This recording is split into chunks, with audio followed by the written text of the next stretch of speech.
بسم اللہ الرحمن الرحیم۔ حضرت امام حسن علیہ السلام نے فرمایا تمہاری عمر برابر گھٹتی جا رہی ہے، بس جو کچھ تمہارے ہاتھ میں ہے اس سے کسی کی مدد کر جاؤ۔ نیند نہیں آتی اپنے گناہوں کے ڈر سے یارا، پھر سکون سے سو جاتا ہوں یہ سوچ کر کہ ایک تیرا نام رحیم بھی ہے۔ رسول اللہ صلی اللہ علیہ وسلم نے ارشاد فرمایا اپنی زبان کو قابو میں رکھو اور فارغ وقت گھر میں ہی گزارو اور نہ اپنی غلطیوں پر خوب رو، بس تم نجات پالو گے۔ جس کا کام رب سنوارتا ہے اس کا کام بندے کیسے بگاڑ سکتے ہیں۔ اللہ پر اعتماد کرنے والے کا وقت اچھا گزرتا ہے۔ حضرت علی علیہ السلام نے فرمایا جس زبان سے جھوٹ نکلنا بند ہو جائے اس زبان سے نکلی ہوئی ہر دعا کسی کی بھی آسان نہیں ہوتی۔ زندگی کو آسان بنایا جاتا ہے پیار سے، خلوص سے، اپنائیت سے اور سب سے بڑھ کر برداشت سے۔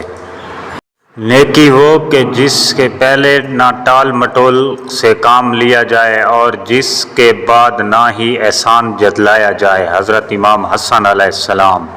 امام جعفر صادق علیہ السلام نے فرمایا تمہاری موت کئی مرتبہ تمہارے پاس آ چکی ہے، لیکن تمہارے اپنے رشتہ داروں سے اچھا سلوک کرنا ہر بار تمہاری موت کو ٹال دیتا ہے۔ امام حسن علیہ السلام نے فرمایا کسی شخص نے امام حسن علیہ السلام سے پوچھا کرم کا کیا مطلب ہے؟ ارشاد فرمایا بے مانگے عطا کرنا۔ امام علی علیہ السلام نے فرمایا جو خدا سے ڈرتا ہے وہ کبھی کسی پر ظلم نہیں کرتا۔ توبہ کرنے میں تاخیر سے بچو کیونکہ موت اچانک آتی ہے۔ مومن کا اتنا علم کافی ہے کہ اللہ تعالیٰ سے ڈرتا رہے۔ رسول اللہ صلی اللہ علیہ وسلم نے فرمایا اذان اور اقامت کے درمیان دعائیں رد نہیں ہوتی، لہذا دعا مانگا کرو۔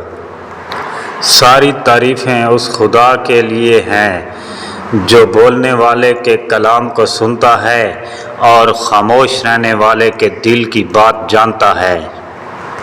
جب ساری دنیا منہ موڑ لیتی ہے تو اس وقت بھی اللہ آپ کے ساتھ ہوتا ہے۔ عبادت کے لیے فرصت کی نہیں توفیق کی ضرورت ہوتی ہے۔ پکارو اس کو جو عرش عظیم پر ہے، مت پکارو اس کو جو زیر زمین ہے۔ اگر چاہتے ہو کہ تمہارا نام باقی رہے تو اپنے بچوں کو اچھے اخلاق سکھاؤ۔ آخر میں گزارش ہے کہ میرے چینل کو سبسکرائب کر دیجیے گا۔ اللہ نگہبان۔ دعا گو ساگر۔